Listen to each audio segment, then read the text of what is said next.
कोल्हापुरात गुन्हा दाखल होताच प्रशांत कोर्टेकर गायब. इतिहास संशोधक इंद्रजित सावंत यांनी छत्रपती संभाजी महाराज यांनी कोणी पकडून दिले ह्याचा वस्तुनिष्ठ इतिहास समोर आल्यानंतर नागपुरातील प्रशांत कोर्टेकरांना सोमवारी मध्यरात्री फोन करून त्यांना जीवे मारण्याची धमकी दिली होती.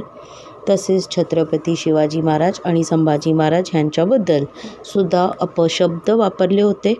त्यानंतर प्रशांत कोर्टेकर विरोधात कोल्हापूरमध्ये जुना राजवाडा पोलीस स्टेशनमध्ये गुन्हा दाखल झाला असून त्याच्या शोधासाठी कोल्हापूरहून नागपूरमध्ये पोलिसांचे पथक पोहोचले आहे. मात्र गेल्या 2 दिवसांपासून प्रशांत कोर्टेकर राहत्या घरातून पसार झालेले आहेत. त्याचा मोबाईलसुद्धा स्विच ऑफ लागत असून त्याचा अजूनही ठाव ठिकाणा लागलेला नाही. ह्याचा फोन बंद असल्याची माहिती नागपूरमधील बेलेतोरडी पोलिसांनी दिलेली आहे. अशाच आणखी बातम्या जाणण्यासाठी सिंधुस्टार चॅनल लाईक करा.